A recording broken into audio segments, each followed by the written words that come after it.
According to legend, House Targaryen survived the doom of Valyria thanks to Daenerys the Dreamer, who foresaw the calamity and convinced her father to flee their homeland.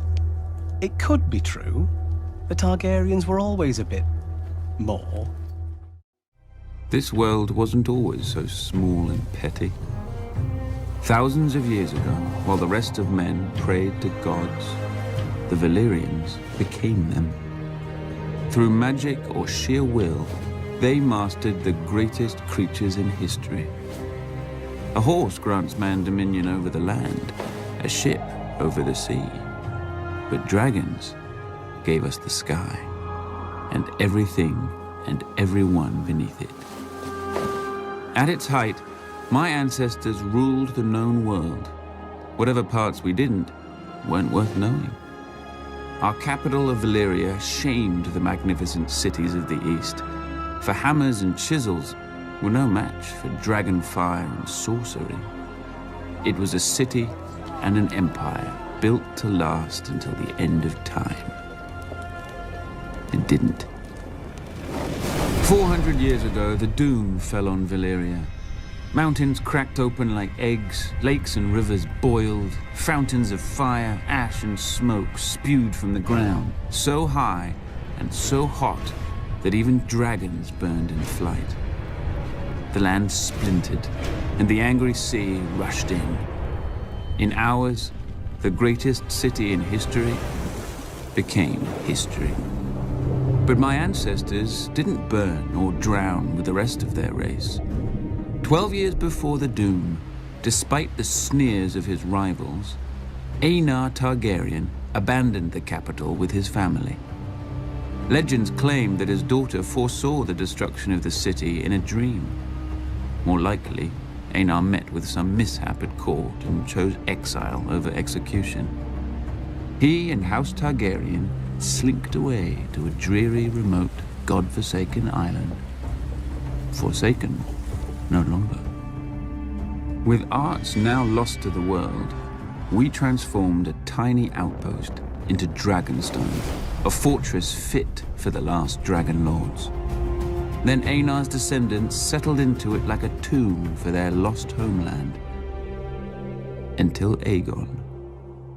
When he looked east, he saw the past, old, tired, dead. But when he looked west, he saw the future. Gold in the ground, gold in the fields, and no dragons in the sky but his. He and his sisters, Rhaenys and Visenya, flew over the great continent, ostensibly visitors to a strange land. But when Aegon returned, he ordered construction of a massive table carved in the shape of Westeros, with all the notable rivers and mountains that they had seen. A personal map of the Seven Kingdoms, then ruled by 7 squabbling families. House Durrandon held the Stormlands from their seat at Storm's End, due south of Dragonstone.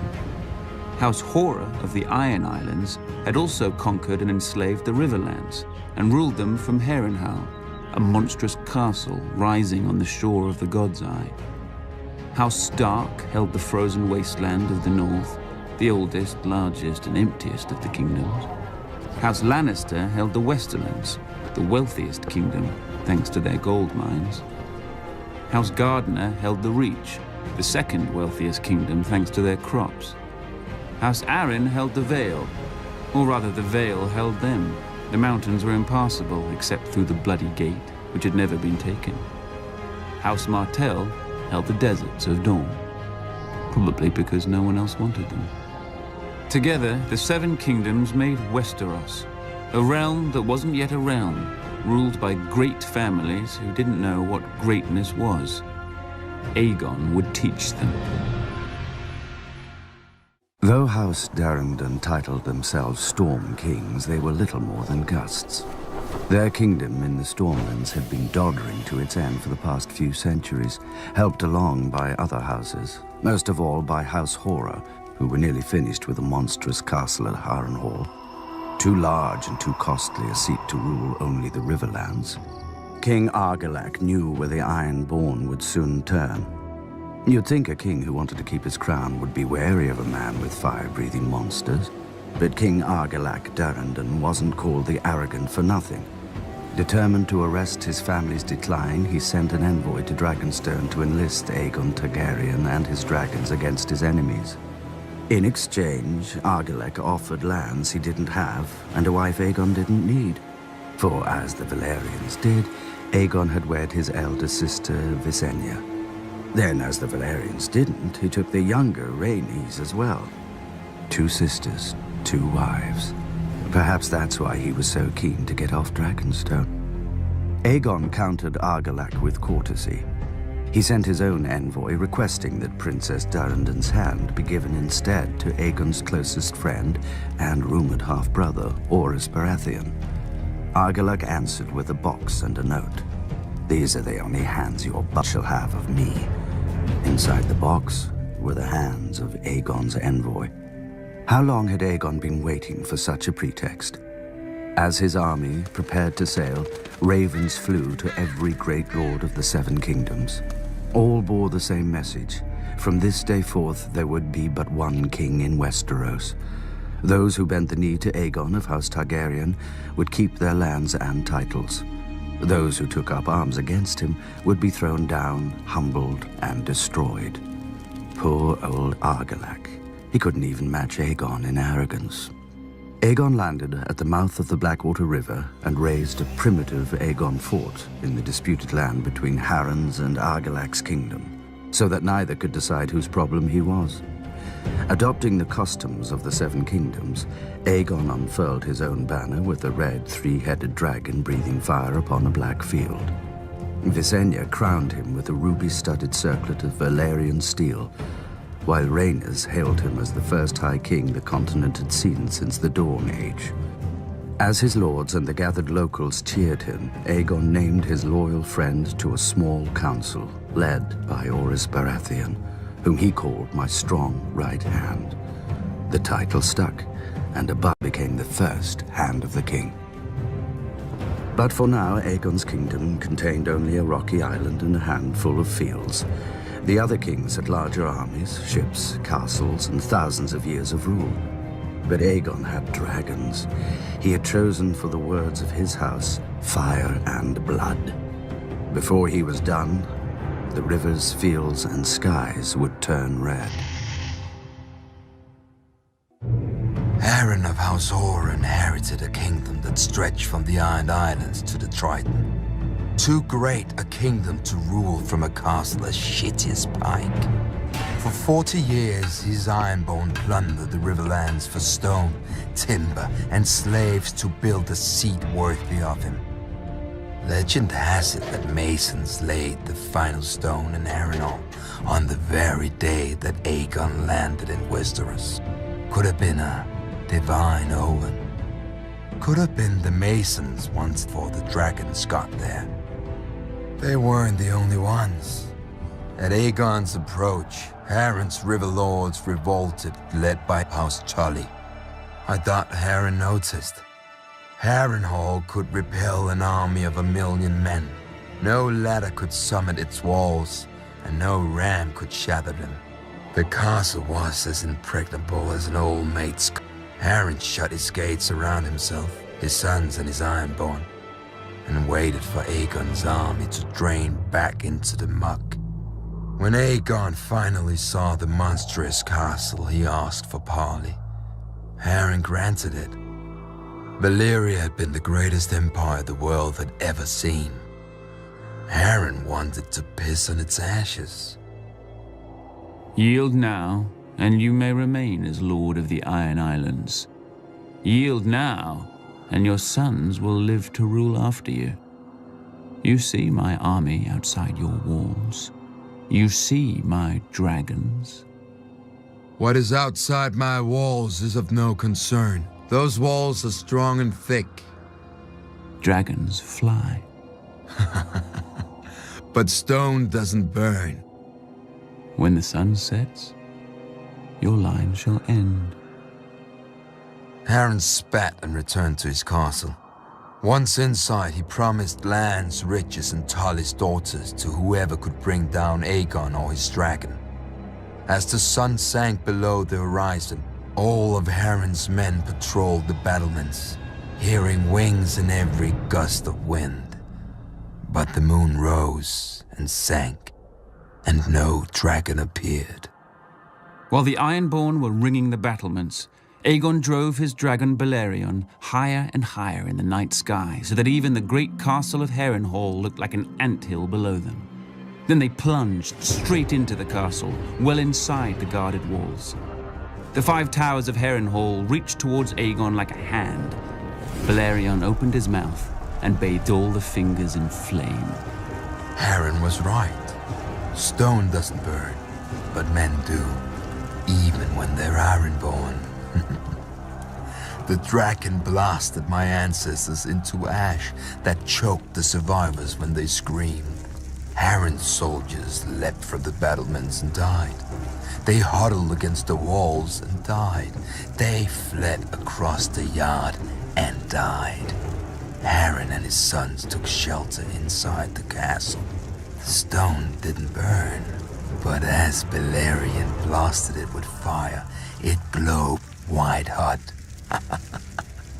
The world's greatest castle became the world's greatest oven, baking the last of House Horror within it. Outside the castle walls, the towers of Harrenhal glowed red against the night and began to twist and melt like 5 huge candles, with liquid stone trickling down their sides like wax. The next morning, Aegon forged a new Riverlands. He named the rebel Edmund Tully as his Lord Paramount of the Trident, and had the other river lords swear him fealty as their new liege. For centuries, House Horror had terrorized the Riverlands. Under House Tully, the Riverlands would at last return to peace and prosperity.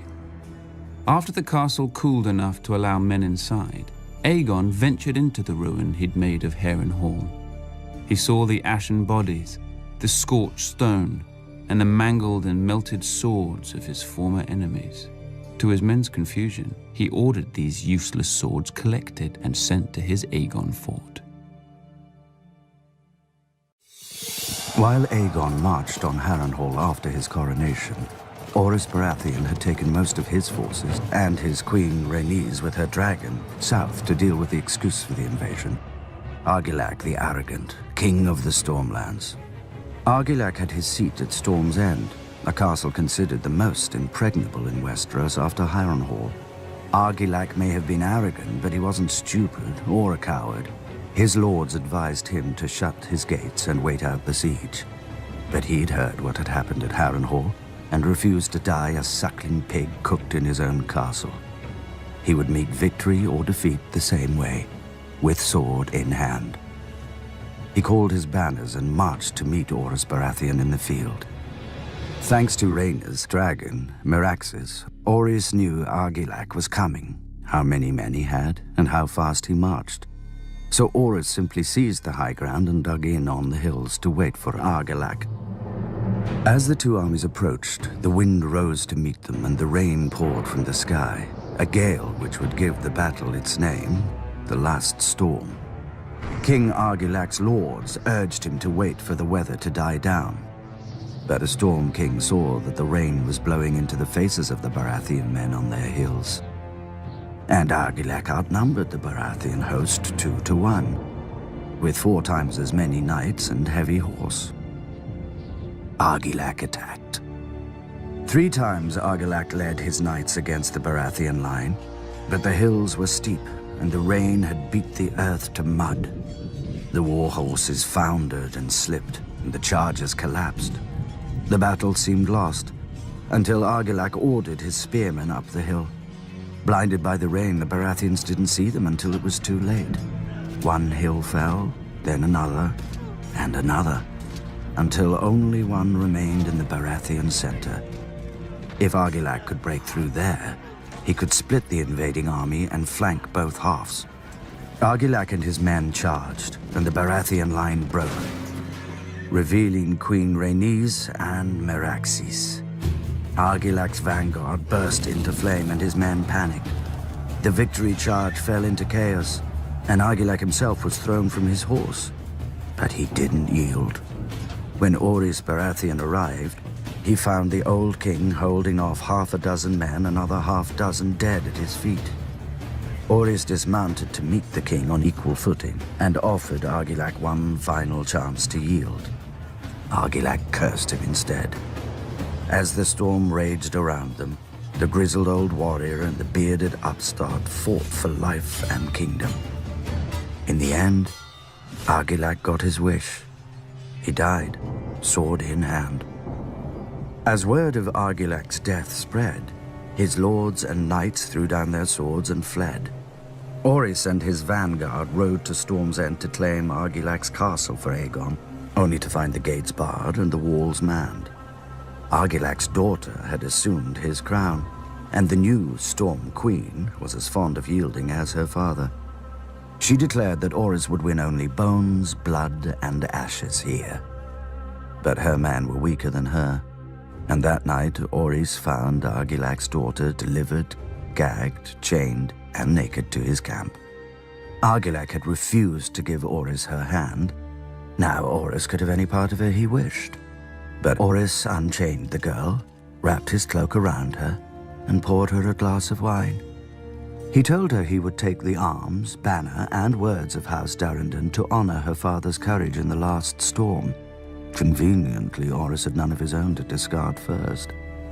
The crowned stag became the sigil of House Baratheon, and Storm's End their seat. Argilac's daughter would even remain in her home, though as a lady instead of a princess. The Stormlands were now Aegon's, and as tribute, Aegon demanded the swords of the men Orys had defeated. For what purpose, Orys didn't know.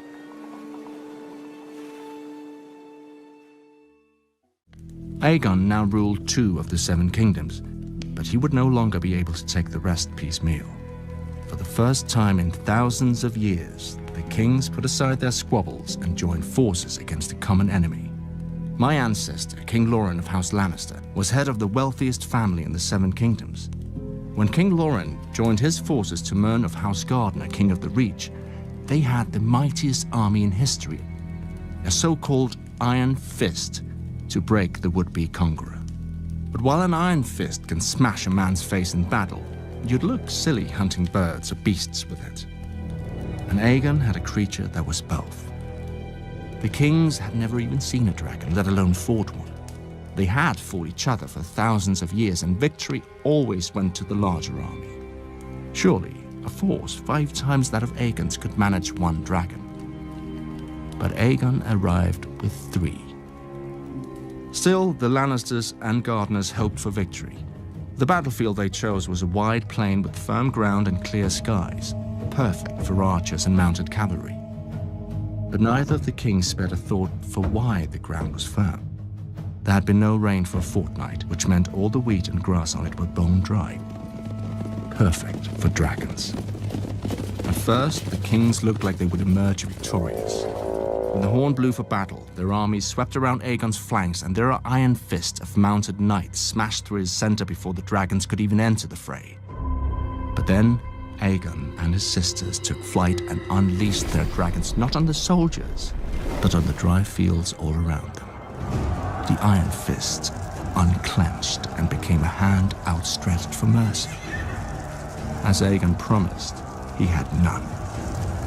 More than 4,000 men died in the fires, another 1,000 escaping them. Tens of thousands returned home as monsters, burned and scarred beyond recognition. House Gardner never returned at all. The Field of Fire, as the singers call it, claimed the last of the Gardner line, and House Tyrell rose in their stead as Lords of the Reach and Wardens of the South. As for my illustrious ancestor, when King Loren saw the battle was lost, he rode through a wall of flame and smoke to safety, or at least to a heroic capture a day later, where he laid his sword before Aegon and knelt. Aegon, true to his word, spared him and confirmed House Lannister as Lords of Casterly Rock and Wardens of the West. Why wouldn't he? A Lannister always pays his debts, and now we owed our lives to the crown. That was worth centuries of subservience at least. Besides, Aegon had a fetish for collecting swords, not heads. He added Lawrence to the pile his men had retrieved from the Field of Fire and sent them back to the Aegon fort.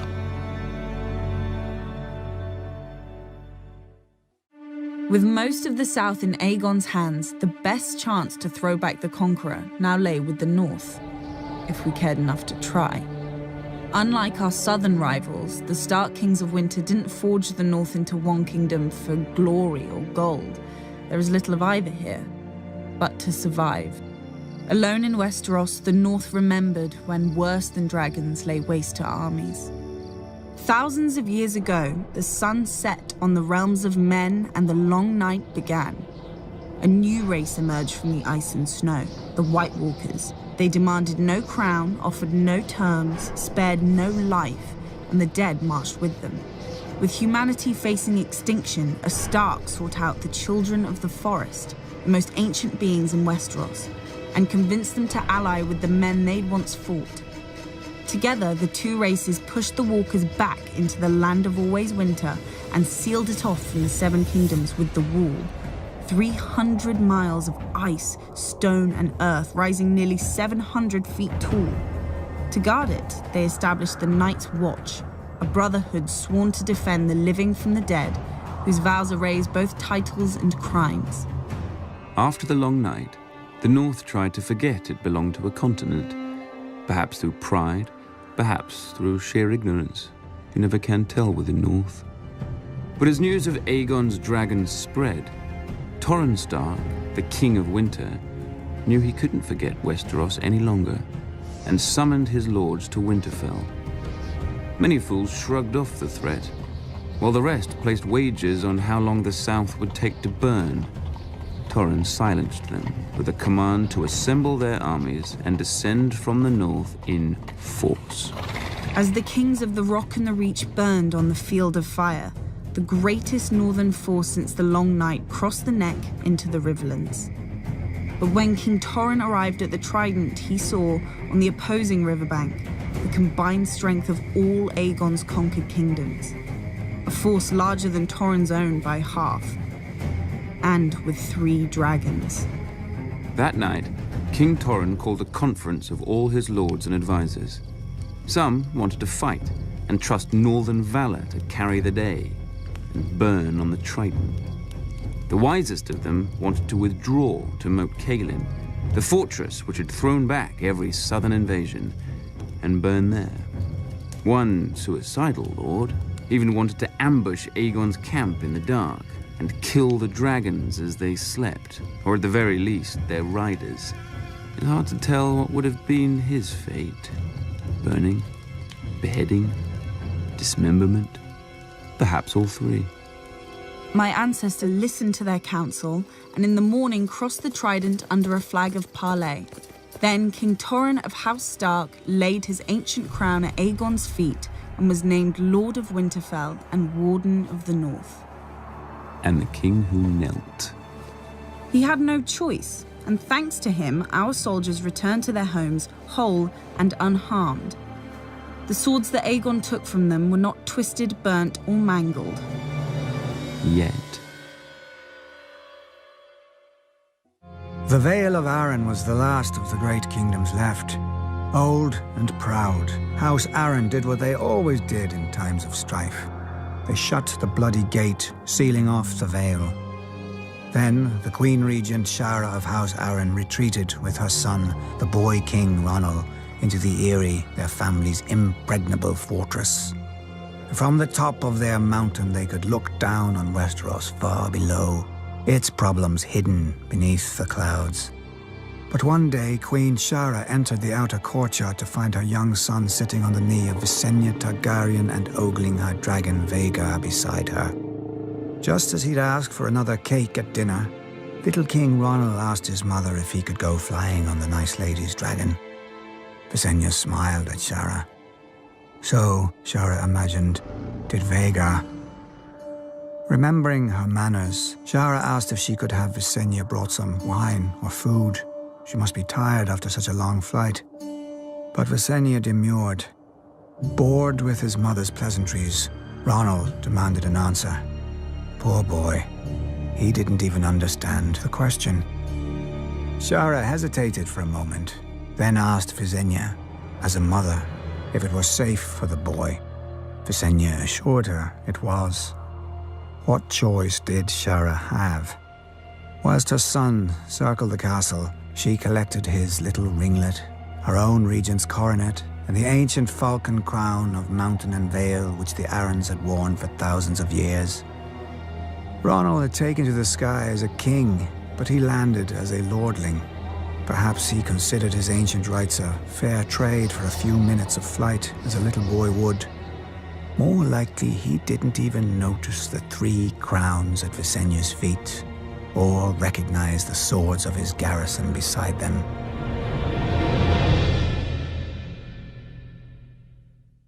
The heads of Westeros had bowed to Aegon, but its heart still beat free. Old Town, the center of the faith of the Seven. There dwelt the High Septon, the father of the faithful, who commanded the obedience of all Westeros, save the savages of the north and their old gods. When Aegon had landed in Westeros, the High Septon had locked himself in the Starry Sept and fasted for 7 days and 7 nights, one for each of his gods. All he received for his trouble was the divine wisdom that if Old Town took up arms against the dragon, the city would burn, faithful and faithless alike. After the submission of House Stark, Aegon marched towards Old Town, steeling himself for another battle. But he found the gates open, with the High Septon welcoming him.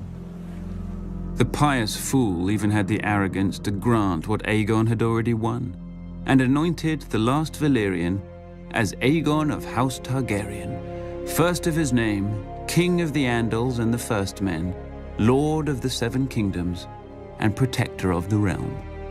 As if titles meant anything to a man before whom time itself now bowed. The Maesters would hence divide all history into before and after conquest. Most expected Aegon to stay and make Old Town his seat. But soon after his coronation, Aegon returned to the mouth of the Blackwater River, where he had first set foot on Westeros. A small town had since sprouted around his primitive fort.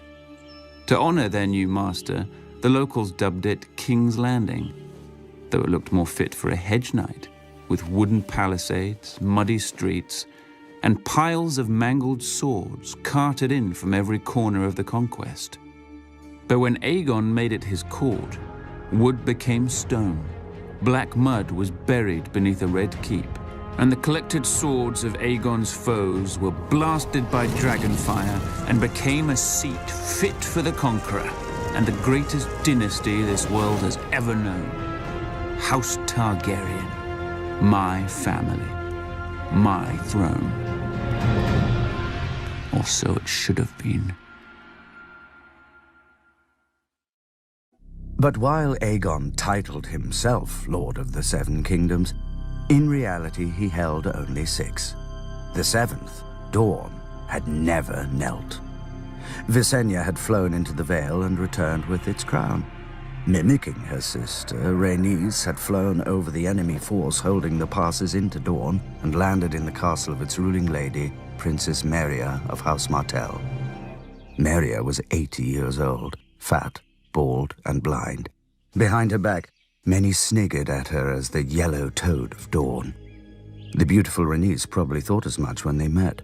She demanded Princess Meria kneel to her brother Aegon, though she allowed that on account of Meria's age and health a simple vow of submission would do. But the princess told the queen that the Targaryens weren't wanted in Dawn, and no Martell would ever bow, bend, or break no matter how badly they burned. Rhaenys could have mounted her dragon right then and roasted Meria in the castle as her brother had done at Harrenhal, but whatever she saw in Meria's eyes scared her right back to King's Landing, with her dragon's tail between its legs. After Aegon's coronation, Rhaenys returned to Dawn with Aegon and Visenya, and their dragons. But no armies met them in the field, and no lords defied them in their castles. As the dragons approached, Dawn simply emptied. House Martell had learned from Harrenhal and the Field of Fire. The dragons were unbeatable in battle, but wars were more than battles. Unopposed, Aegon claimed Dorne for his own, but as soon as he returned to King's Landing, his castellans were hurled off towers, and his royal garrison vanished in the desert, never to be seen again.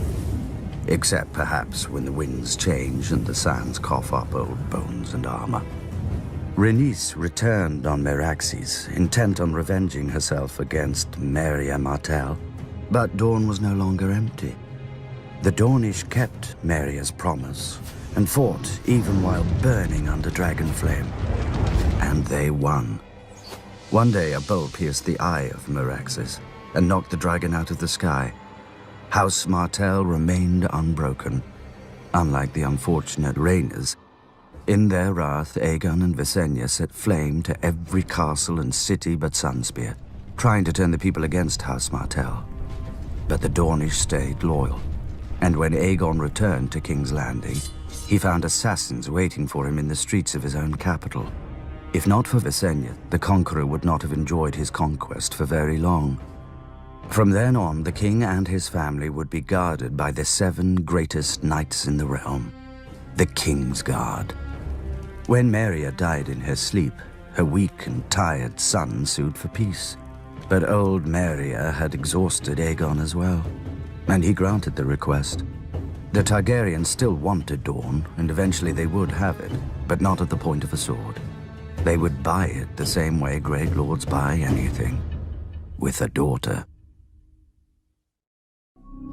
After the conquest, when men looked up, they saw dragons. Nobles learned to keep their eyes down, but the gods weren't used to sharing the heavens. When Aegon died, the High Septon led the Faith and its army in revolt, claiming that the Valyrian tradition of wedding brother to sister was an abomination in the eyes of the Seven, though no one could explain where the divine mother and father had come from. My ancestor Maegor the Wise, or Maegor the Cruel as men slander him, put a bounty on the head of every militant priest, and miraculously, the faith soon returned to the sects. With Dorne in the fold and the faith put in its place, none in Westeros were left to oppose my family, so we started opposing each other. In a dance of dragons, a Targaryen princess tried to steal her brother's throne. Thanks to her stupidity, most of our dragons died, though one, thankfully, ate her before it did. But even without our dragons, we were still the blood of old Valyria, which proved just as dangerous. One of my foolish ancestors didn't see what separated his from our family proper and legitimized them all on his deathbed. Adopting the name Blackfire proved their nature and tried to seize their father's kingdom. And when they failed, their sons tried. When the sons failed, their grandsons tried, until finally Sir Barristan the Bold, Knight of the King's Guard, slew Meleys the Monstrous in the War of the Ninepenny Kings, ending the last of the Blackfire line. Ultimately, without our dragons and with our blood diluted by commoners, we failed to see the greatest threat growing under our noses.